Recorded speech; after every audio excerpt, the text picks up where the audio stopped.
서울의 스카이라인을 집어삼킬 듯한 폭풍우가 몰아치던 밤이었다. 도시의 불빛은 빗줄기에 흐릿하게 번졌고 TK그룹의 펜트하우스 통유리 창은 거대한 수채화 캔버스처럼 변했다.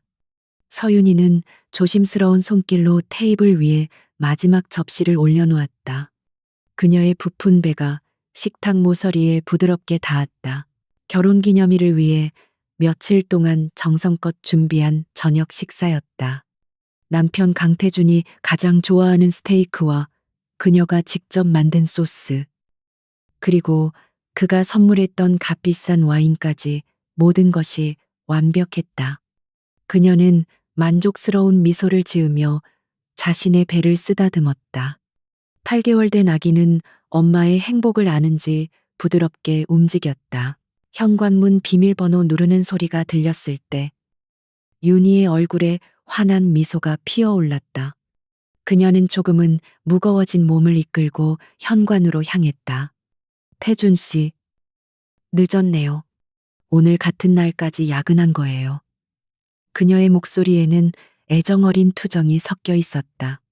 하지만 문이 열리는 순간 그녀의 미소는 얼굴 위에서 그대로 굳어버렸다. 강태준은 혼자가 아니었다. 그의 옆에는 낯선 여자의 향수 냄새와 함께 오수진이 서 있었다. 태준의 첫사랑이자 윤희에게는 결혼 생활 내내 보이지 않는 그림자처럼 따라다녔던 이름. 수진은 윤희의 부푼 배와 완벽하게 차려진 식탁을 번갈아 보며 미묘한 승리감의 미소를 지었다. 태준의 얼굴은 비에 젖은 도시의 아스팔트처럼 차갑고 무표정했다. 그는 윤희의 눈을 똑바로 쳐다보며 아무런 감정 없이 말했다. 서윤이, 우리 이만 끝내자. 그의 목소리는 천둥 소리보다 더 날카롭게 그녀의 심장을 파고들었다. 윤희는 자신이 잘못 들었다고 생각했다. 무슨 말이에요? 태준 씨, 오늘 우리 결혼 기념일이잖아요. 내가 당신 좋아하는 걸로 다 준비했는데. 그녀의 목소리가 가늘게 떨렸다. 하지만 태준은 그녀의 말을 가차없이 잘랐다. 그의 눈빛은 한치의 동정도 담고 있지 않았다. 마치 길가의 돌멩이를 보는 듯한 눈빛이었다. 이 결혼은 처음부터 실수였어. 그는 거실로 들어서며 말했다. 그의 발걸음은 윤희가 매일 닦던 대리석 바닥 위에서 무겁게 울렸다. 오수진은 마치 자신이 이 집의 안주인인 것처럼 그의 뒤를 자연스럽게 따랐다. 내 옆에 있어야 할 사람은 처음부터 수진이었어. 넌 그저 잠시 스쳐 지나간 착각일 뿐이야. 착각. 그 한마디가 윤희의 세상을 무너뜨렸다. 지난 몇 년간의 헌신과 사랑이 뱃속에서 자라고 있는 생명까지도 모두 부정당하는 순간이었다. 눈물이 뺨을 타고 흘러내렸다. 그녀는 마지막 희망을 붙잡고 애원했다. 뱃속의 아이는요, 우리 아기는 어떡하고요? 이 아이는 당신 아이잖아요. 그녀의 절규에도 태준의 표정에는 변화가 없었다. 오히려 그는 귀찮다는 듯 미간을 찌푸렸다. 그는 소파 테이블 위로 서류 봉투 하나를 던졌다. 그 아이, 내게는 아무 의미 없어. 그의 말은 비수처럼 날아와 윤희의 심장에 밝혔다. 위자료는 충분히 넣어뒀으니 그걸로 아이를 키우든 지우든 마음대로 해. 윤희의 시선이 서류 봉투로 향했다. 그 위에는 이혼 합의서라는 글자가 선명하게 밝혀 있었다. 떨리는 손으로 서류를 꺼내자 마지막 장에 이미 날인된 강태준의 이름이 보였다. 모든 것이 미리 계획된 일이었다. 오늘 이 결혼 기념일에 맞춰 그녀를 가장 비참하게 무너뜨리기 위한 잔인한 각본이었던 것이다. 오수진은 그런 윤희를 내려다보며 말했다. 그녀의 목소리는 부드러웠지만 그 안에는 가시가 숨어 있었다. 윤희 씨, 인정하는 게 좋을 거야. 태준 씨 마음은 이미 오래전에 떠났어. 억지로 붙잡고 있는 건 모두에게 상처만 될 뿐이라고. 그녀는 마치 관대한 승자처럼 굴었다. 윤희는 고개를 들어 두 사람을 보았다. 한때 세상의 전부였던 남자와 그 남자의 옆자리를 차지한 여자. 두 사람은 완벽한 그림처럼 어울렸고 그녀만이 이 공간에 어울리지 않는 이물질 같았다. 그녀는 더 이상 애원할 힘도 분노할 기력도 남아있지 않았다. 온몸의 피가 차갑게 식는 기분이었다. 나가. 당장 내 집에서 나가. 윤희가 간신히 쥐어짜낸 목소리는 갈라져 있었다. 하지만 태주는 코웃음을 쳤다. 내 집, 여긴 내 집이야. 서윤이, 나가야 할 사람은 너지. 그는 손목시계를 한번 확인하더니 수진의 어깨를 감쌌다. 이야기는 끝났으니 이제 그만 가보자. 수진아, 여기서 더 시간 낭비할 필요 없어. 그들은 정말로 미련 없이 돌아섰다. 현관문이 닫히는 소리가 거대한 펜트하우스 안을 공허하게 울렸다. 윤희는 그 자리에 주저앉았다. 정성껏 준비한 음식들은 차갑게 식어가고 있었고 창밖에서는 여전히 폭풍우가 울부짖고 있었다. 그녀는 배를 감싸 안았다. 뱃속의 아이가 불안한 듯 꿈틀거렸다. 그녀의 세상은 바로 오늘 입이 내리는 밤에 완벽하게 끝장났다. 강태준이 떠난 후 펜트하우스의 시간은 멈춘 듯했다. 서윤이는 얼마나 오랫동안 그 자리에 주저앉아 있었는지 알 수 없었다.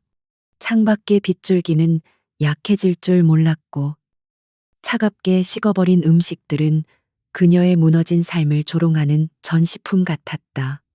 그녀의 귓가에는 태준의 마지막 말이 메아리 쳤다. 나가야 할 사람은 너지. 그때 현관문이 다시 열렸다.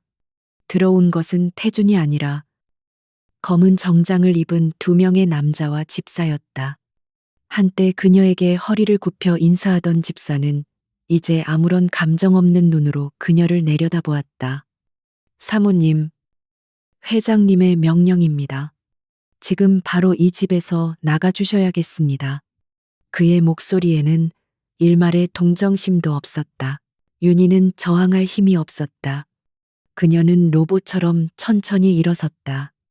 그녀가 입고 있던 옷 외에는 아무것도 가져갈 수 없었다. 그녀가 아기를 위해 준비했던 작은 옷가지들, 태준과 함께 찍었던 사진들, 그 모든 것이 이제 그녀의 것이 아니었다. 남자들은 그녀를 양쪽에서 붙들다시피 하여 현관 밖으로 이끌었다. 엘리베이터의 거울에 비친 자신의 모습은 낯설었다. 눈물로 얼룩진 얼굴, 공포와 절망으로 풀려버린 눈동자, 그리고 위태롭게 부풀어 오른 배. 문이 열리고 로비에 도착했을 때 몇몇 직원들이 그녀를 보며 수군거렸다. 동정, 호기심, 그리고 경멸이 뒤섞인 시선들이 그녀의 온몸에 비수처럼 밝혔다. 건물 밖으로 내던져지듯 나온 그녀는 세차게 내리는 비를 온몸으로 맞았다. 손에 든 지갑에는 현금이 거의 없었다. 태준이 만들어준 신용카드는 이미 정지되었을 것이 뻔했다. 그녀는 빗속을 하염없이 걸었다. 화려한 서울의 밤거리는 그녀의 비참함을 더욱 도드라지게 만들 뿐이었다.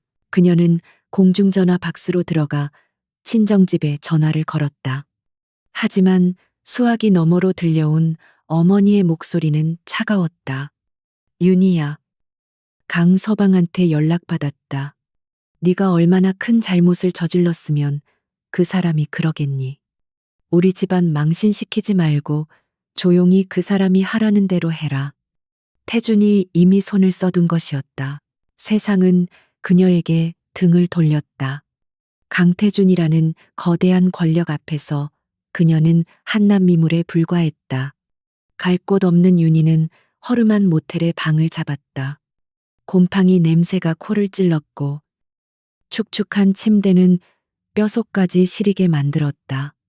펜트하우스의 안락한 침실과 극명한 대조를 이루는 공간이었다. 그녀는 며칠을 시체처럼 누워 지냈다. 아무것도 먹지 못했고 잠도 잘 수 없었다. 모든 것을 끝내고 싶다는 유혹이 악마처럼 그녀의 귓가에 속삭였다. 그때였다. 뱃속의 아기가 힘차게 발길질을 했다. 마치 엄마, 나 여기 있어요. 포기하지 마세요. 라고 말하는 것 같았다. 그 작은 움직임이 윤희를 붙잡았다. 그녀는 죽을 수 없었다. 이 아이를 위해서라도 살아야 했다. 그녀는 배를 감싸 안으며 흐느꼈다. 미안함과 죄책감이 파도처럼 밀려왔다. 아가야, 미안해. 엄마가 너무 약해서 미안해. 그녀의 눈물은 더 이상 절망의 눈물이 아니었다. 그것은 생존을 향한 처절한 다짐이었다. 하지만 시련은 끝나지 않았다. 극심한 스트레스와 영양실조로 인해 진통이 갑자기 찾아왔다. 예정일보다 2달이나 이른 조산이었다. 윤희는 비명을 지를 힘도 없이 식은땀을 흘리며 스스로 구급차를 불렀다. 그녀는 도시의 변두리에 있는 작은 여성병원 응급실로 실려갔다. 의사와 간호사들은 그녀의 남루한 행색과 보호자 없이 혼자라는 사실에 의아한 눈빛을 보냈지만 상황은 급박했다. 고통은 끝이 없을 것 같았다. 의식을 잃었다 깨어나기를 반복하며 그녀는 오직 뱃속의 아이만을 생각했다. 제발, 제발 이 아이만은 살려주세요. 몇 시간에 걸친 사투 끝에 마침내 작은 아기 울음소리가 분만실을 가득 채웠다. 간호사가 핏덩이인 아들을 그녀의 품에 안겨주었다. 너무나 작고 연약한 생명체. 윤희는 아들의 얼굴을 보자마자 모든 고통을 잊었다. 아들은 강태준을 놀랍도록 닮아 있었다. 그 사실이 그녀의 심장을 다시 한번 갈기갈기 찢어놓았다. 인큐베이터 안에 누워있는 작은 아들을 보며 윤희의 마음속에서 무언가 단단하게 굳어지기 시작했다. 슬픔과 절망이 있던 자리에는 차가운 분노와 증오가 들어찼다. 그녀는 더 이상 과거의 연약한 서윤이가 아니었다. 그녀는 이제 한 아이의 어머니이자 모든 것을 빼앗긴 복수의 화신이었다. 강민준. 그녀는 아들의 이름을 지어주었다. 아빠의 성을 물려주었지만 그것은 사랑의 증표가 아니었다. 그것은 훗날 강태준이 자신의 아들을 알아보게 만들기 위한 낙인이었다. 자신이 버린 아들이 어떻게 돌아와 그의 제국을 무너뜨리는지 똑똑히 보게 만들 것이었다. 윤희는 결심했다. 이대로 쓰러지지 않으리라. 세상에서 가장 강하고 잔인한 사람이 되어 돌아오리라. 강태준과 오수진이 자신에게 주었던 고통과 굴욕을 1000배, 10,000배로 되돌려주리라. 그녀의 눈빛은 갓 태어난 새끼를 지키려는 어미 늑대처럼 차갑고 섬뜩하게 빛나고 있었다. 잿더미 속에서 새로운 생명과 함께 복수의 여신이 태어나는 순간이었다. 서윤이와 갓 태어난 아들 강민주는 서울에서 흔적도 없이 사라졌다. 몇 주 후 한강 하류에서 신원을 알 수 없는 여성의 시신이 발견되었다는 짧은 신문 기사가 났다. 경찰은 정황상 가출한 산모의 비관 자살로 추정했고 그 시신은 무연고자로 처리되어 잊혔다. 강태준은 그 기사를 무심하게 읽고 넘겼다. 마침내 귀찮은 과거가 깨끗하게 정리되었다고 생각하며 그는 오수진과의 새로운 삶에 완전히 몰두했다. 하지만 서윤이는 죽지 않았다. 그녀는 자신을 세상에서 완벽하게 지워버린 것이었다. 병원에서 퇴원할 무렵 한 노신사가 그녀를 찾아왔다. 그는 자신을 박진수 회장이라고 소개했다. 그는 한때 유망한 중소기업을 이끌었지만 TK그룹의 무자비한 적대적 인수에 의해 모든 것을 잃고 복수심을 키워온 인물이었다. 그는 오랫동안 강태준의 약점을 찾기 위해 그를 주시해왔고 버려진 윤희에게서 가능성을 발견했다. 박 회장은 윤희에게 거부할 수 없는 제안을 했다. 강태준에게 복수하고 싶다면 내가 돕겠소. 내 모든 재산과 인맥을 동원해 당신을 세상에서 가장 날카로운 칼로 만들어주겠소. 그 칼로 강태준의 심장을 꿰뚫는 것은 당신의 몫이요. 절망의 벼랑 끝에 서 있던 윤희는 그 손을 잡았다. 그것은 악마와의 계약과도 같았지만 그녀에게는 유일한 동아줄이었다. 그날 이후 서윤이라는 이름은 공식적으로 사망했다. 그녀는 박 회장의 도움으로 아들 민준과 함께 스위스로 건너가 새로운 신분을 얻었다. 그녀의 새로운 이름은 헤스티아였다. 가정과 화로의 여신, 자신을 버린 남편에게 보란 듯이 가장 가정적인 이름으로 가장 파괴적인 복수를 하기 위한 역설적인 선택이었다. 스위스의 한적한 저택에서 그녀의 5년간의 담금질이 시작되었다. 과거의 서윤이는 온데간데 없었다. 그녀는 하루 4시간만 자며 맹렬하게 공부에 몰두했다. 경제학, 재무, 법률, 심리학 등 복수에 필요한 모든 지식을 스펀지처럼 빨아들였다. 월스트리트 출신의 최고 전문가들이 그녀의 개인 교사가 되어 주었고, 박 회장의 방대한 서재는 그녀의 전쟁터였다. 그녀는 더 이상 눈물을 흘리지 않았다. 감정은 사치일 뿐이었다. 그녀는 자신의 마음을 차가운 강철로 감쌌다. 아들 민준을 볼 때만 그녀의 눈빛은 잠시 부드러워졌다. 민준은 그녀가 이 지옥 같은 시간을 견디게 하는 유일한 이유이자 복수를 완성해야 하는 궁극적인 목표였다. 그녀는 아들에게 최고의 환경을 제공해 주었지만 동시에 강한 아이로 키웠다. 세상의 비정함을 일찍부터 가르쳤다. 지식만으로는 부족했다. 박 회장은 그녀에게 육체적인 훈련의 중요성도 강조했다. 그녀는 매일 새벽 호신술과 격투기를 연마했다. 가냘팠던 그녀의 몸에는 군살 하나 없는 근육이 자리 잡았. 그녀의 손은 와인잔뿐만 아니라 총도 자연스럽게 쥘 수 있게 되었다. 그녀의 눈빛은 더 이상 순종적인 아내의 것이 아니었다. 그것은 먹잇감을 노리는 암살자의 고요하고 치명적인 눈빛으로 변해 있었다. 5년의 시간 동안 그녀는 박 회장의 자본을 기반으로 작은 투자들을 시작했다. 처음에는 유럽의 작은 기업들을 대상으로 실력을 시험했다. 그녀의 분석은 언제나 정확했고 판단은 냉철했으며 실행은 번개처럼 빨랐다. 그녀는 실패를 몰랐다.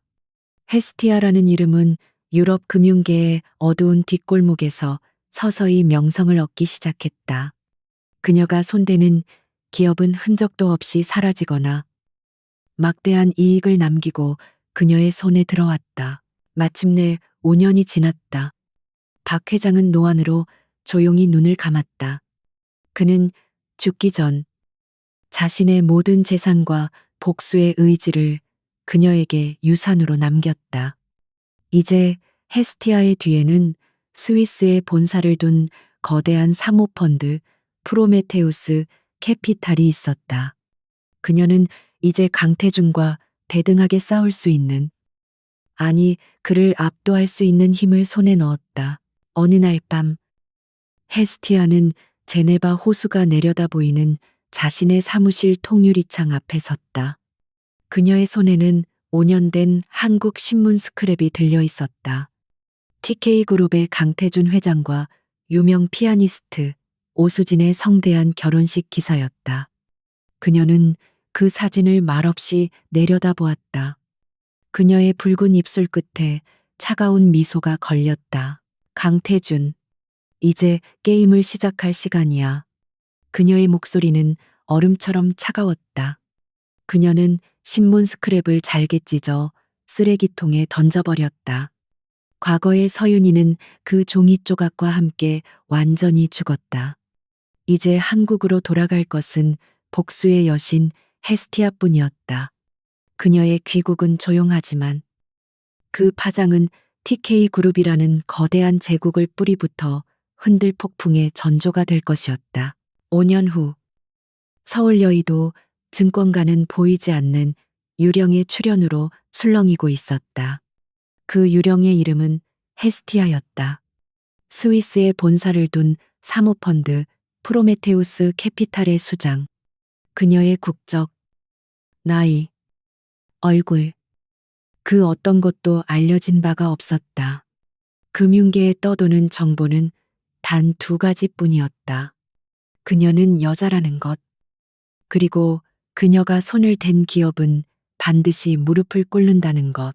아시아 시장에 나타난 지 불과 몇 달 만에 헤스티아는 여러 부실 기업들을 헐값에 인수하여 뼈만 남기고 발라먹거나 혹은 정상 기업의 지배구조 취약점을 파고들어 경영권을 송두리째 흔들어 놓았다. 그녀의 투자 방식은 마치 잘 훈련된 암살자의 칼날처럼 정교하고 무자비했다. 사람들은 그녀를 알프스에서 온 마녀 혹은 월스트리트의 암사자라 부르며 두려워했다. TK 그룹 타워 최상층. 강태준 회장은 통유리창 너머로 서울의 전경을 내려다보고 있었다. 지난 5년간 그의 제국은 더욱 견고해졌다.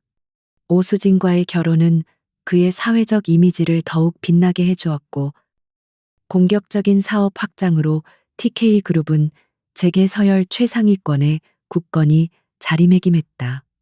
그는 모든 것을 가진 남자였다. 권력, 부, 그리고 아름다운 아내까지. 그는 자신이 세상의 정점에 서 있다고 믿어 의심치 않았다. 김 실장이 조심스럽게 그의 집무실로 들어와 보고서를 내밀었다. 회장님, 최근 시장을 뒤흔들고 있는 프로메테우스 캐피탈에 대한 자료입니다. 태주는 흥미없다는 듯이 보고서를 건네받았다. 그의 눈에 헤스티아라는 이름이 들어왔다. 여자라. 스위스 촌구석에서 돈 좀 만졌다고 감히 아시아의 호랑이에게 덤비는 건가? 그의 입가에 오만한 미소가 걸렸다. 그는 헤스티아를 자신에게 주어진 무료함을 달래줄 작은 이벤트 정도로 여겼다.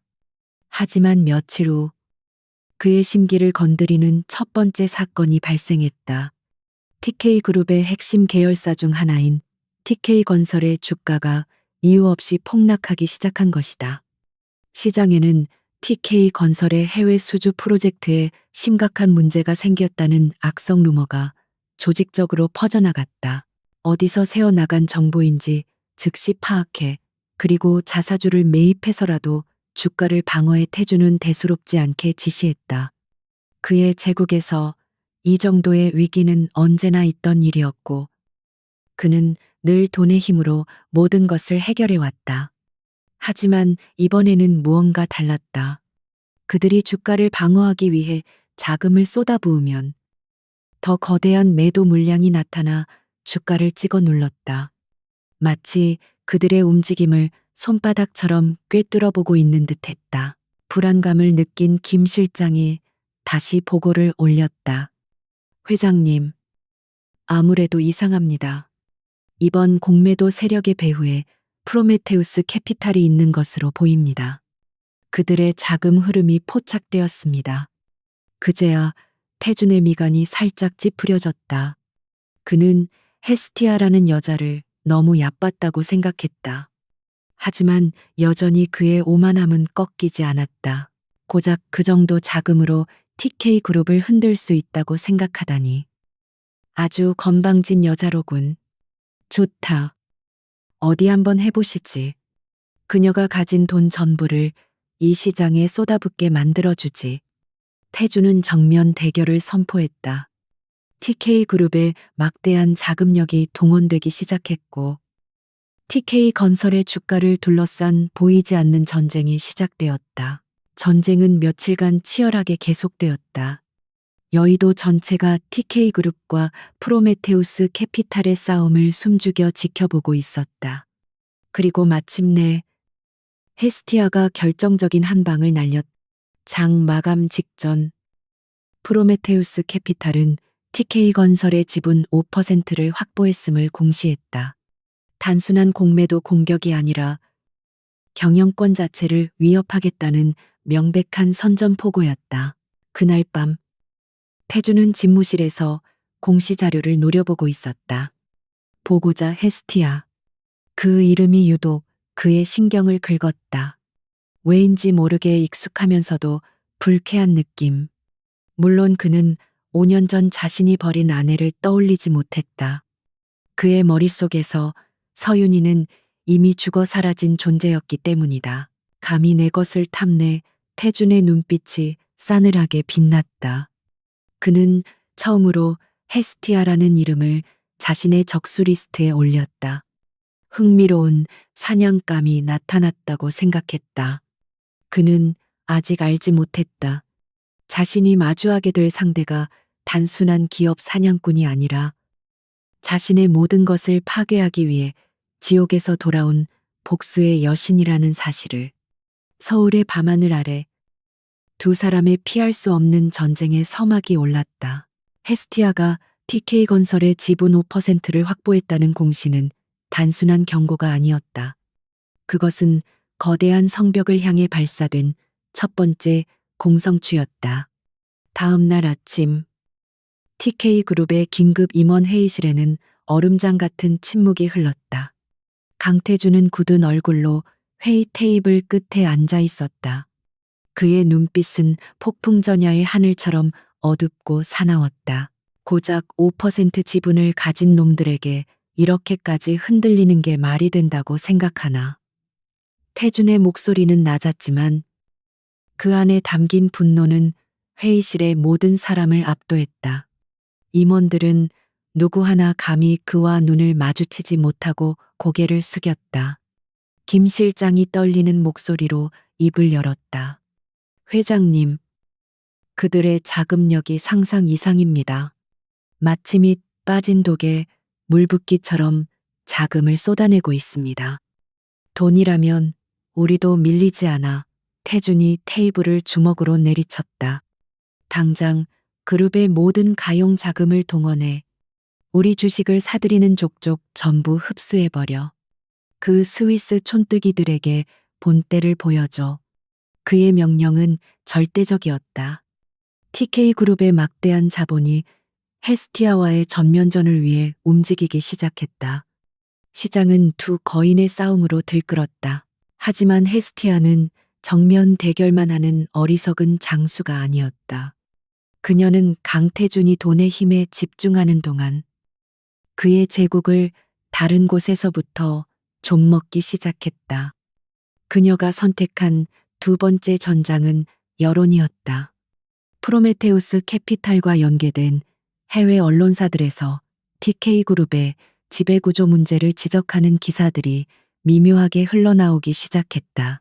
기사들은 직접적으로 TK그룹을 비난하지 않았다. 다만 한국 재벌들의 불투명한 황제 경영을 비판하며 그 예시로 TK그룹의 사례를 교묘하게 인용했다. 또한 TK건설이 진행 중인 동남아시아 신도시 개발 프로젝트의 환경 문제와 현지 노동 착취 가능성을 제기하는 심층 보도가 터져 나왔다. 그것은 사실과 거짓이 교묘하게 뒤섞인 치명적인 독과 같은 기사들이었다. 이러한 부정적인 여론은 외국인 투자자들의 투자 심리를 위축시켰다. TK그룹의 주가는 방어에도 불구하고 서서히 하락하기 시작했다. 강태준은 언론을 통제하려 했지만 해외에서 시작된 공격은 그의 영향력 밖에 있었다. 그는 보이지 않는 적에게 사방에서 포위당하는 기분이었다. 대체 누가 이런 짓을 하는 거야? 그는 집무실에서 서류를 집어던지며 포효했다. 헤스티아의 세 번째 공격은 더욱 은밀하고 치명적이었다. 그녀는 TK그룹의 주요 주주 명단을 분석하여 강태준의 경영 방식에 불만을 품고 있는 소액주주 연대와 비밀리에 접촉했다. 그녀는 직접 나서지 않았다.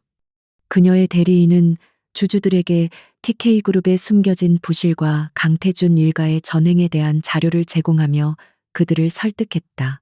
강태준 회장은 여러분의 이익을 대변하지 않습니다. 그는 오직 자신의 왕국을 지키기 위해 회사의 돈을 물쓰듯 하고 있습니다. 그녀의 메시지는 정확하게 주주들의 불안한 마음을 파고들었다. 그들은 헤스티아의 편에 서서 다가올 주주총회에서 강태준에게 반기를 들 준비를 시작했다. 강태준은 자신의 발밑에서 집안이 서서히 무너지고 있다는 사실을 까맣게 모르고 있었다. 스위스 제네바의 프로메테우스 캐피탈 본사. 헤스티아는 거대한 스크린에 떠 있는 수십 개의 데이터를 응시하고 있었다. 그녀의 얼굴에는 아무런 감정도 드러나지 않았다.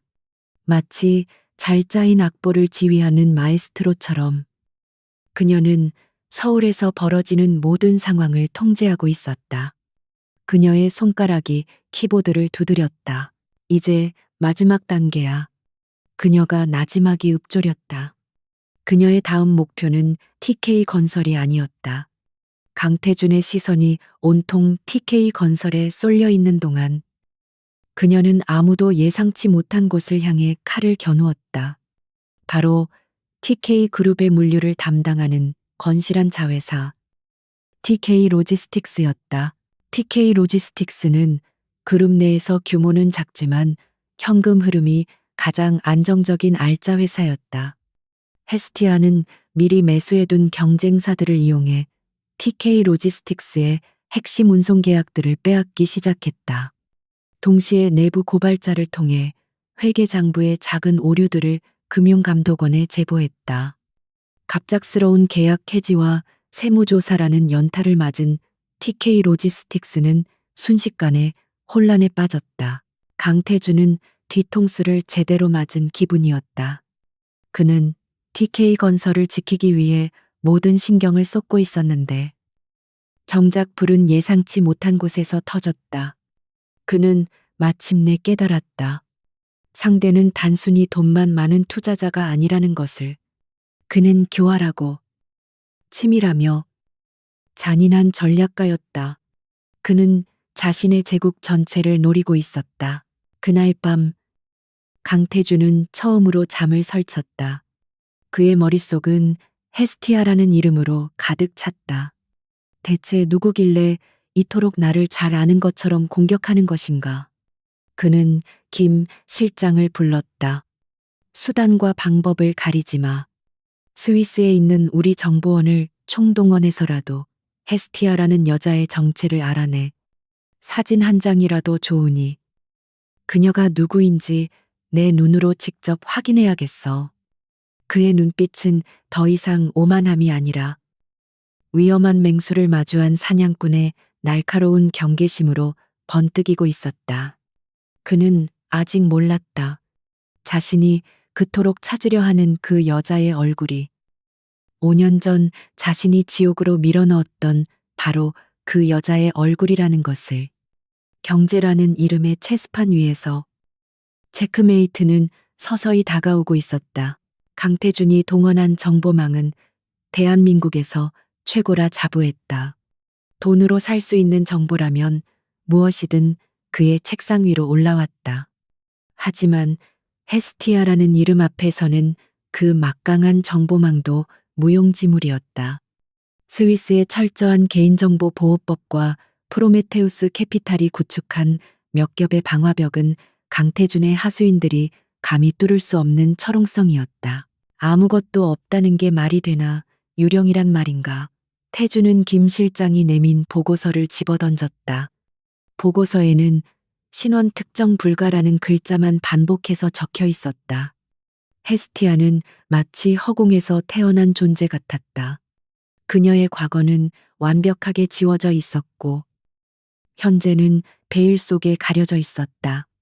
강태준은 자신의 힘이 미치지 않는 영역이 있다는 사실에 참을 수 없는 모욕감을 느꼈다. 그의 분노와는 별개로 헤스티아의 공격은 멈추지 않았다. 오히려 더욱 대담하고 예측 불가능해졌다. 그녀의 공격 방식에는 이상한 점이 있었다. 그녀는 단순히 이익을 극대화하는 지점만을 노리지 않았다. 때로는 경제적 실리보다는 TK그룹의 자존심을 긁거나 강태준 개인의 신경을 거스르는 듯한 지점을 정확하게 파고들었다. 마치 그의 성격과 습관, 그리고 약점까지 모두 꿰뚫어 보고 있는 것 같았다. 어느 날 오후, 그의 집무실로 배달된 익명의 화분이 그의 불안감에 불을 지폈다. 화분에는 희귀한 워라미인 웨샤멜은 이 심어져 있었다. 1년에 단 한 번, 한여름 밤에만 몇 시간 동안 피었다 지는 신비로운 꽃. 그것은 과거 서윤이가 가장 좋아했던 꽃이었다. 결혼 첫 해 기념일에 그 꽃을 구하기 위해 그가 얼마나 애를 썼는지 기억이 생생했다. 누가 어떻게 이 사실을 알고 보낸 것일까? 단순한 우연이라기엔 너무나 기묘했다. 그날 밤, 그는 오수진과 함께하는 저녁 식사 자리에서도 온통 헤스티아 생각뿐이었다. 유명 오케스트라의 내한 공연에 대해 신나게 이야기하는 수진의 목소리가 귓가에 맴돌 뿐 전혀 들어오지 않았다. 태준 씨, 듣고 있어요. 다음 주 공연표 예매했는데. 수진이 불만 섞인 목소리로 물었다. 태준은 그제야 정신을 차렸다. 아, 미안. 요즘 회사 일 때문에 정신이 없어서. 그는 건성으로 대답했다. 수진의 표정이 차갑게 굳었다. 회사 일 때문이 아닌 것 같은데요. 요즘 당신 입에서 헤스티아라는 이름 말고는 다른 걸 들어본 기억이 없어요. 얼굴도 모르는 여자 때문에 이렇게까지 신경 쓰는 거. 자존심 상하지도 않아요. 그녀의 날카로운 지적에 태주는 짜증이 치밀었다. 당신이 뭘 알아? 이건 그냥 사업 분쟁이 아니야. 그 여자는. 그는 말을 멈췄다. 그 여자에게서 죽은 아내의 그림자를 느끼고 있다고 차마 말할 수 없었다. 그 순간 그의 머릿속에 5년 전 그날 밤 비를 맞으며 자신을 원망스럽게 쳐다보던 윤희의 얼굴이 스쳐 지나갔다. 그는 자신도 모르게 가벼운 현기증을 느꼈다. 며칠 후 프로메테우스 캐피탈이 발표한 공식 보도자료는 그의 의심을 거의 확신으로 바꾸어 놓았다. 자료의 내용은 TK그룹의 비효율적인 경영 구조를 비판하는 건조한 문장들로 채워져 있었다. 하지만 맨 마지막에 마치 사족처럼 인용된 한 문장이 태준의 심장을 얼어붙게 만들었다. 신의 맷돌은 천천히 돌아가지만 결국에는 모든 것을 가루로 만든다. 그것은 그와 서윤이 단둘만 아는 이야기 속에 등장했던 문구였다. 몇 년 전 그들의 경쟁사가 비리 문제로 하루아침에 무너졌을 때 윤희가 셰익스피어의 희곡을 인용하며 그에게 속삭였던 말이었다. 너무나 사적인 기억이라 다른 누구도 알 리가 없었다. 심장이 발끝으로 떨어지는 기분이었다. 그의 손이 미세하게 떨리기 시작했다. 그는 미친 사람처럼 지난 몇 주간의 모든 자료를 다시 검토하기 시작했다.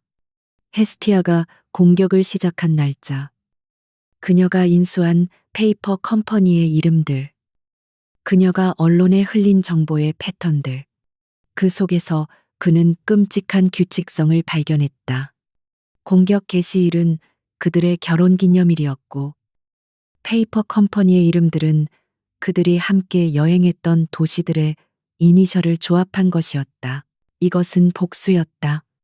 서윤이의 망령이, 혹은 서윤이 자신이 돌아와 버리는 처절한 복수극이었다. 설마 죽지 않았다고 하지만 그 시신은. 그는 김 실장에게 전화를 걸었다. 그의 목소리는 평소의 위엄을 잃고 다급하게 떨리고 있었다.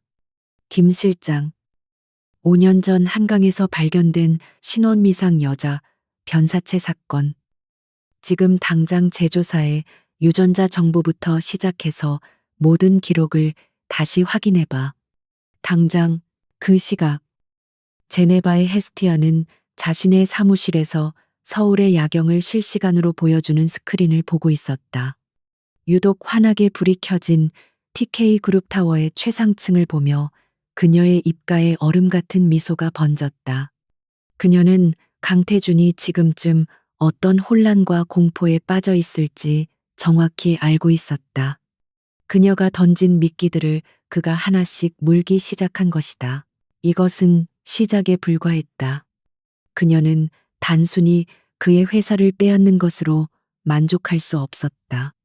그녀는 그가 쌓아 올린 모든 것을 무너뜨리고 그의 영혼까지 파괴하여 자신이 겪었던 것과 똑같은 절망의 나락으로 그를 밀어 넣을 작정이었다. 그녀의 복수는 뜨거운 분노가 아니라 차갑게 계산된 정밀한 외과 수술과도 같았다. 태주는 텅 빈 펜트하우스로 돌아왔다. 오수진은 그의 변한 모습에 질려 친정으로 가버린 지 오래였다. 한때 윤희의 온기로 가득했던 공간은 이제 싸늘하고 공허했다. 그는 거실에 걸린 오수진의 대형 초상화를 보았다. 하지만 그의 눈에는 화려한 드레스를 입은 수진의 모습 대신 낡은 원피스를 입고 수줍게 웃던 윤희의 모습이 겹쳐 보였다. 과거의 망령은 이제 그의 머릿속을 떠나지 않고 그를 잠식하기 시작했다. 그는 처음으로 진정한 두려움을 느꼈다. TK그룹의 임시 주주총회가 열리는 날, 서울의 하늘은 금방이라도 무너져 내릴 듯 짙은 회색 구름으로 뒤덮여 있었다. 회의장 내부는 외부의 날씨보다 더욱 냉랭하고 무거운 공기가 감돌았다. 수백 명의 주주와 기자들이 자리를 가득 메운 가운데 단상에 앉은 강태준의 얼굴은 핏기 없이 창백했다. 며칠 밤을 샌 사람처럼 그의 눈은 퀭했고 한때 세상을 호령하던 오만한 기세는 찾아볼 수 없었다. 김 실장이 그의 귓가에 속삭였다. 회장님, 확인 결과 우호 지분은 전부 확보했습니다. 근소한 차이지만 경영권 방어에는 문제가 없을 겁니다. 태주는 초조하게 입술을 깨물며 고개를 끄덕였다. 5년 전 아내의 변사체 기록은 평범한 신원 불상자로 종결되어 있었다. 헤스티아가 던진 떡밥들은 그저 자신을 흔들기 위한 교묘한 심리전이었을지도 모른다고 해서 스스로를 위로했지만 심장 깊은 곳의 불안감은 사라지지 않았다. 회의가 시작되고 양측의 격렬한 공방이 오갔다. 강태준 측은 그룹의 비전을 제시하며 주주들을 설득하려 했지만 헤스티아 측 대리인은 날카로운 데이터와 증거를 들이밀며 TK그룹의 방만한 경영과 숨겨진 부실을 조목조목 파헤쳤다. 장내는 웅성거림으로 가득 찼 분위기는 점차 강태준에게 불리하게 돌아가고 있었다. 마침내 의장의 사회로 경영진 해임안에 대한 표대결이 시작되었다. 전자투표가 진행되는 동안 회의장 대형 스크린에는 양측의 득표율이 실시간으로 아슬아슬하게 오르내렸다. 강태준은 마른 침을 삼키며 스크린에서 눈을 떼지 못했다. 그의 손바닥은 축축하게 젖어 있었다. 투표 마감이 임박한 순간 쿵 하는 소리와 함께 회의장의 육중한 뒷문이 열렸다. 모든 사람의 시선이 그곳으로 쏠렸다. 소음으로 가득했던 회의장은 거짓말처럼 정적에 휩싸였다. 문 앞에는 검은색 정장을 입은 한 여성이 서 있었다. 완벽하게 재단된 옷은 그녀의 몸을 감싸며 냉철한 실루엣을 만들어냈고 짙은 선글라스 너머의 표정은 읽을 수 없었다. 하지만 그녀에게서 뿜어져 나오는 압도적인 카리스마는 장내의 모든 사람을 숨죽이게 만들었다. 그녀는 또각거리는 하이힐 소리를 내며 망설임 없이 단상을 향해 걸어왔다. 기자들의 카메라 플래시가 쉴 새 없이 터졌지만 그녀는 미동도 하지 않았다. 강태준은 자신을 향해 다가오는 그 여자를 보는 순간 온몸의 피가 얼어붙는 것 같았다. 걸음걸이, 자세, 그리고 풍기는 분위기까지. 낯설면서도 본능적으로 위험을 감지하게 만드는 무언가가 있었다. 여자는 의장에게 가볍게 목례를 한 뒤 마이크 앞에 섰다. 늦어서 죄송합니다. 프로메테우스 캐피탈의 대표, 헤스티아입니다. 그녀의 목소리는 낮고 차분했지만 스피커를 통해 회의장 전체에 명확하게 울려 퍼졌다. 주주들 사이에서 경악과 감탄이 뒤섞인 탄성이 터져 나왔다. 베일에 쌓여 있던 마녀가 마침내 모습을 드러낸 순간이었다. 그녀는 선글라스를 천천히 벗었다. 드러난 그녀의 얼굴은 차갑도록 아름다웠지만 그 눈빛은 천년 묵은 빙하처럼 서늘했다. 강태준은 그 얼굴을 보는 순간 숨을 쉴 수가 없었다. 5년이라는 세월의 풍파가 앳된 흔적을 지워버렸지만 그 윤곽, 그 눈매는 잊으려야 잊을 수 없는 모습이었다. 헤스티아는 강태준을 똑바로 응시했다. 그녀의 입가에 희미하지만 잔인한 미소가 걸렸다. 강태준 회장님, 제 얼굴 기억나시나요? 그녀의 목소리는 이제 그에게만 들리는 속삭임처럼 변했다. 하긴 5년이나 지났으니 잊어버렸을 수도 있겠군요. 폭풍우가 몰아치던 밤, 임신한 아내를 길거리로 내쫓고 첫사랑에게 돌아갔던 그 밤을 그녀의 말이 끝나자마자 그녀의 뒤편 대형 스크린의 득표율 그래프가 사라지고 두 장의 사진이 나란히 떠올랐다. 왼쪽은 5년 전 수줍게 웃고 있는 서윤이의 결혼 사진. 오른쪽은 현재 마이크 앞에 서 있는 헤스티아의 얼굴을 클로즈업한 영상이었다. 동일 인물이라고는 믿기 힘들 정도로 분위기는 달랐지만 그 누구도 부정할 수 없는 같은 얼굴이었다. 회의장은 아수라장이 되었다. 주주들의 고함, 기자들의 외침, 카메라 셔터 소리가 뒤엉켜 폭발했다. 서윤이, 강태준은 유령이라도 본 사람처럼 중얼거렸다. 그의 동공은 공포와 충격으로 극도로 확대되었다. 죽었다고 믿었던 아내가 지옥의 밑바닥에서 기어 올라와 자신의 숨통을 끊기 위해 눈앞에 서 있었다. 헤스티아는 혼란에 빠진 장내를 차가운 눈으로 한번 훑어본 뒤 다시 마이크에 대고 말했다. 그녀의 목소리는 이제 사형 선고를 내리는 집행관처럼 단호했다. 저는 오늘 제 이름 서윤이와 제 아들 강민준의 이름으로 강태준 회장에게 빼앗겼던 모든 것을 되찾으러 왔습니다. 그녀는 서류 가방에서 마지막 위임장 뭉치를 꺼내 의장에게 건넸다. 그것으로 모든 게임은 끝났다. 강태준은 그 자리에 못 박힌 듯 서서 복수의 여신이 되어 돌아온 아내를 망연자실하게 바라볼 뿐이었다. 그의 제국이 무너지는 굉음이 귓가에 울리는 듯했다.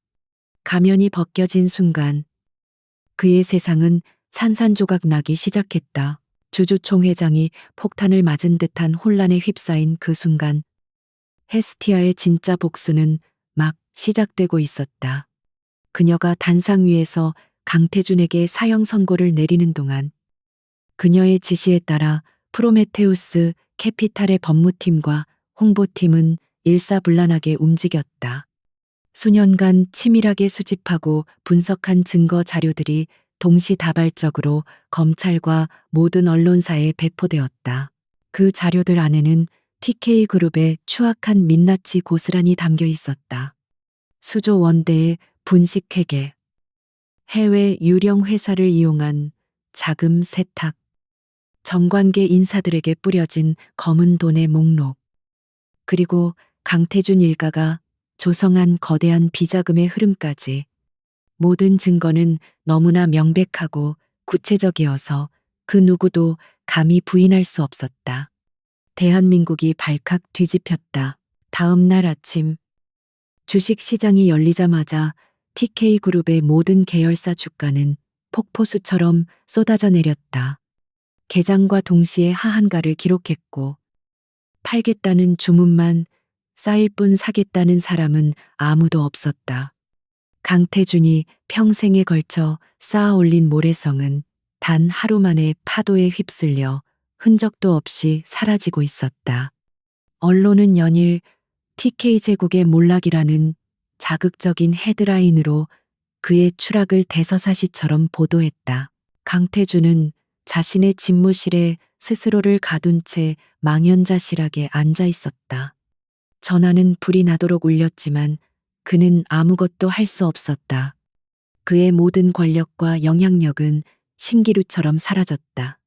그가 믿었던 사람들은 등을 돌렸고 그가 돈으로 매수했던 충성은 배신이라는 이름으로 돌아왔다. 이 혼란의 와중에 가장 먼저 움직인 것은 오수진이었다. 그녀는 강태준의 몰락이 기정사실이 되자 그가 자신의 명의로 돌려놓았던 부동산과 미술품들을 몰래 처분하여 현금화하려 했다. 그녀는 이 배가 완전히 침몰하기 전에 혼자라도 탈출할 셈이었다. 하지만 그녀의 모든 움직임은 헤스티아의 손바닥 아니었다. 오수진이 공항으로 향하던 길. 그녀의 차는 검은 세단 몇 대에 의해 가로막혔다. 차에서 내린 것은 헤스티아의 변호사였다. 그는 차갑게 서류 한 장을 내밀었다. 오수진 씨. 강태준 회장의 불법 비자금 조성에 공모한 혐의로 출국 금지 조치가 내려졌습니다. 그리고 그 자산들은 모두 동결되었습니다. 오수진의 얼굴이 하얗게 질렸다. 그녀의 탈출구는 완벽하게 차단되었다. 헤스티아는 그녀에게 한때 자신이 누렸던 사랑과 부가 모두 신기루였음을, 그리고 그 대가가 얼마나 끔찍한지를 깨닫게 해주었다. 며칠 후 검찰의 압수수색이 TK그룹 타워를 덮쳤다. 검사와 수사관들이 들이닥쳤을 때 강태준은 텅 빈 회장실에서 깨진 유리창처럼 공허한 눈으로 서울의 야경을 내려다보고 있었다. 한때 그의 발 아래 있던 도시가 이제는 그를 비웃는 듯했다. 한 검사가 다가와 그의 앞에서 차가운 목소리로 체포 영장을 읽어내려갔다. 강태준 씨, 특정 경제 범죄가 중처벌법상 횡령, 배임, 자금 세탁 등의 혐의로 긴급 체포합니다. 그의 손목에 차가운 수갑이 채워지는 순간 강태준은 짧은 신음과 함께 무너져 내렸다. 그가 엘리베이터를 타고 내려오는 동안 복도를 가득 메운 직원들은 경멸과 동정이 뒤섞인 눈으로 그를 바라보았다. 한때 그들 위에 군림하던 황제의 마지막은 너무나도 초라했다. 그 시각 헤스티아는 자신의 펜트하우스에서 TV 생중계를 통해 그 모든 광경을 지켜보고 있었다.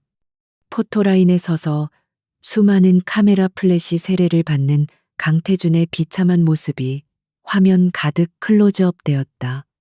그의 얼굴에는 더 이상 오만함 대신 깊은 절망과 회한만이 남아 있었다. 헤스티아는 조용히 TV를 껐다.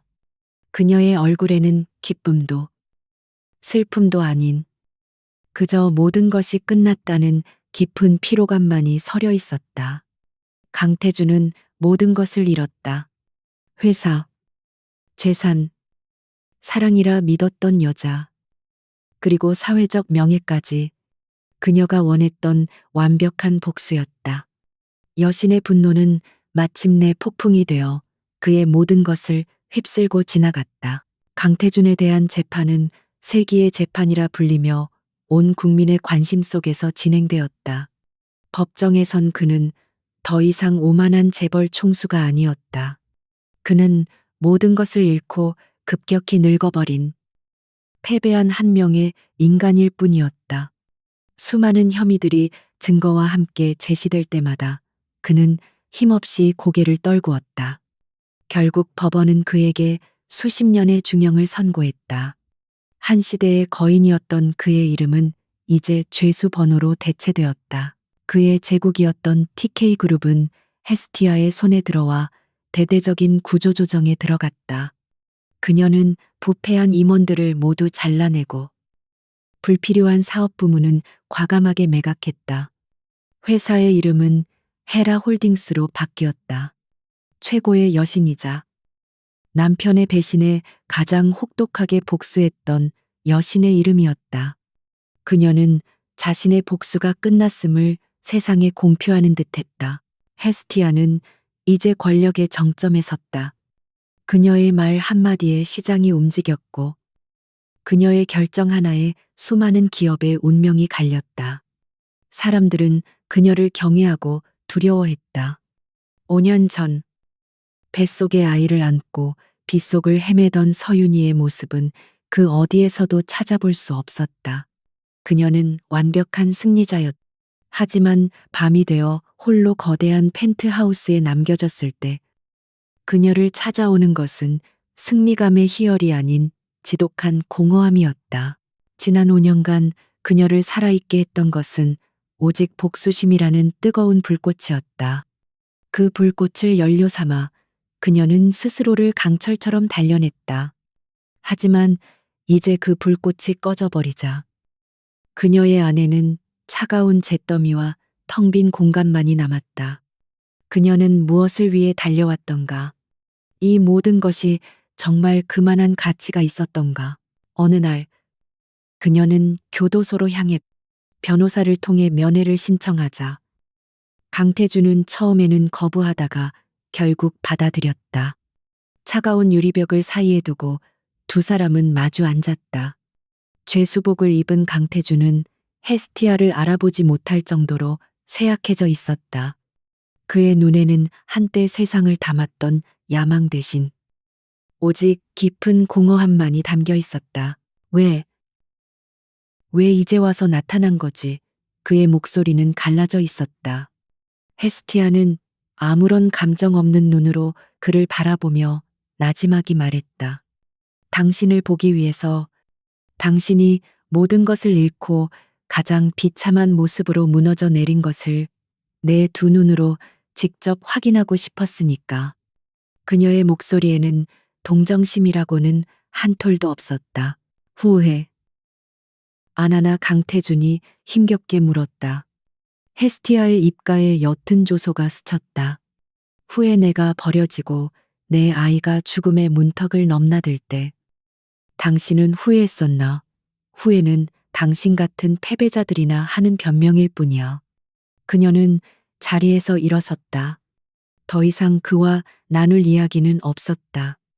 떠나기 전 그녀는 마지막 말을 남겼다. 당신에게는 아들이 있었어. 당신이 쓰레기처럼 내버렸던 그 아이. 민준이는 이제 당신 없이도 아주 훌륭하게 자랄 거야. 당신이라는 존재는 그 아이의 인생에서 영원히 지워졌어. 교도소를 나오는 헤스티아의 발걸음은 무거웠다. 통쾌할 줄 알았는데 그렇지 않았다.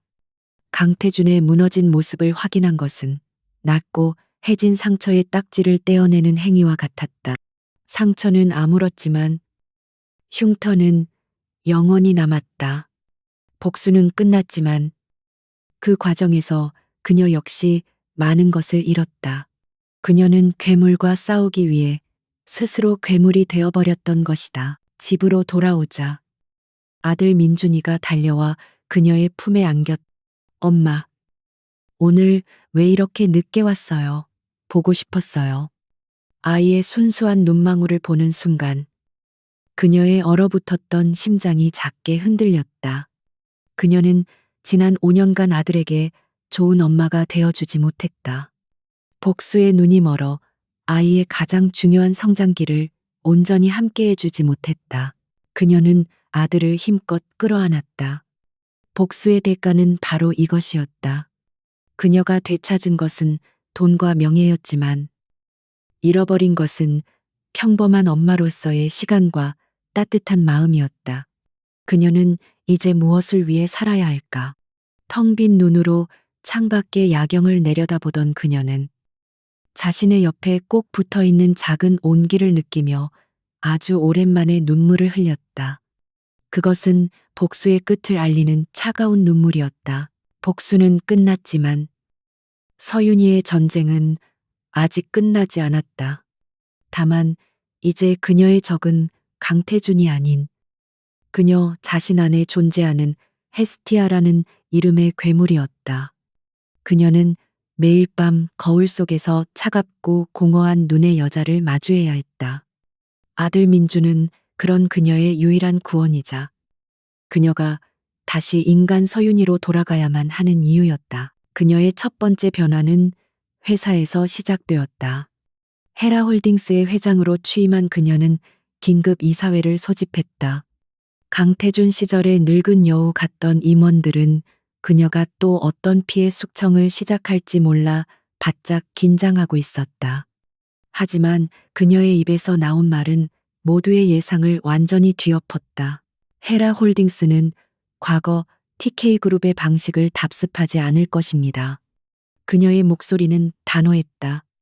우리는 단기적인 이익을 위해 노동자를 착취하거나 환경을 파괴하거나 불법적인 로비를 하는 행위를 전면 중단합니다. 회사의 이익은 직원들과 공유될 것이며 투명하고 윤리적인 경영을 원칙으로 삼을 것입니다. 그녀는 비정규직의 정규직 전환, 사내 어린이집 확충, 직원들을 위한 심리 상담 프로그램 도입 등 파격적인 복지 정책들을 발표했다. 또한 회사의 수익 일부를 사회에 환원하기 위한 공익재단 설립 계획도 밝혔다. 임원들은 경악했다. 그것은 기업 사냥꾼 헤스티아의 방식이 아니었다. 그것은 마치 성녀와도 같은 이상적인 경영자의 모습이었다. 서윤이는 더 이상 복수의 도구로 회사를 이용하지 않았다. 그녀는 강태준이 만든 부패한 제국을 해체하고 그 폐허 위에 사람을 위한 새로운 성을 쌓기 시작했다. 그녀는 강태준과는 다른 길을 걷겠다는 것을, 그를 이겼을 뿐만 아니라 모든 면에서 그를 뛰어넘겠다는 것을 스스로와 세상에 증명하고 있었다. 그녀는 강태준과 오수진이 살던 펜트하우스를 처분했다. 그곳은 그녀의 삶이 무너져 내렸던 비극의 장소였다. 부동산 중개인에게 열쇠를 넘겨주던 날, 그녀는 마지막으로 그 집을 둘러보았다. 모든 가구가 빠져나간 텅 빈 공간에는 5년 전 그 밤의 차가운 공기만이 남아있는 듯했다. 하지만 그녀는 더 이상 아프지 않았다. 문을 닫고 돌아서는 그녀의 발걸음은 놀랍도록 가벼웠다. 그녀는 서울 외곽의 조용한 주택가로 이사했다. 거대한 성 같던 펜트하우스 대신 아담한 정원이 딸린 작은 집이었다. 그녀는 비서와 수행원들을 최소한으로 줄이고 직접 아들의 아침을 챙기고 유치원에 데려다주는 평범한 엄마의 삶으로 돌아가기 위해 노력했다. 처음에는 모든 것이 서툴렀다. 지난 5년간 수조 원의 자금을 움직이는데 익숙해진 그녀의 손은 아들의 도시락을 싸는 데는 영 재주가 없었다. 하지만 그녀는 포기하지 않았다.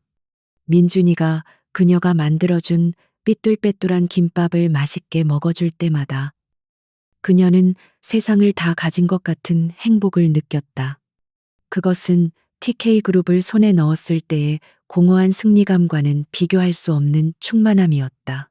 어느 주말, 그녀는 민준과 함께 동해의 한적한 바닷가를 찾았다. 5년 전 그 폭풍우 치던 밤과는 정반대로 하늘은 눈부시게 파랗고 햇살은 따스했다. 그녀는 하이힐과 검은 정장을 벗어 던지고 하얀 원피스에 맨발로 모래사장을 걸었다. 민주는 신이 나서 소리를 지르며 파도를 향해 달려갔다. 두 사람은 함께 모래성을 쌓았다. 민준의 작은 손과 그녀의 손이 함께 모래를 다지고 조개 껍데기로 성벽을 장식했다. 한때 강철 제국을 무너뜨렸던 그녀의 손이 지금은 연약한 모래성을 만들고 있었다. 파도가 밀려와 그들의 성을 허물 때마다 민주는 아쉬워했지만 그녀는 웃으며 말했다. 괜찮아. 아들, 또 만들면 되지. 그녀는 깨달았다. 무너뜨리는 것은 순간이지만 쌓아 올리는 것은 시간과 사랑이 필요하다는 것을, 그리고 진정한 행복은 영원히 무너지지 않는 철옹성을 소유하는 것이 아니라 설령 파도에 쓸려갈지라도 사랑하는 사람과 함께 몇 번이고 다시 쌓아 올리는 과정 그 자체에 있다는 것을. 해가 저물어 갈 무렵 붉은 노을이 바다를 물들이고 있었다. 그녀는 민준의 손을 잡고 해변을 걸었다. 엄마, 오늘 정말 재미있었어요. 민준이 그녀를 올려다보며 환하게 웃었다. 그 미소를 보는 순간 그녀의 마음속에 남아있던 헤스티아의 마지막 얼음 조각이 햇살 아래 녹아내리는 것 같았다. 그녀의 이름은 더 이상 복수의 여신 헤스티아가 아니었다. 그녀는 그저 서윤이, 강민준의 엄마일 뿐이었다. 복수는 끝났고 상처는 아무로 흉터로 남았다. 하지만 그 흉터는 이제 그녀에게 고통이 아닌 살아남았다는 증거이자 새로운 삶을 시작할 힘이 되어줄 것이었다. 그녀는 아들의 손을 꼭 잡았다. 두 사람의 등 뒤로 지나온 과거의 발자국들이 파도에 천천히 지워지고 있었다. 새로운 아침이 오고 있었다.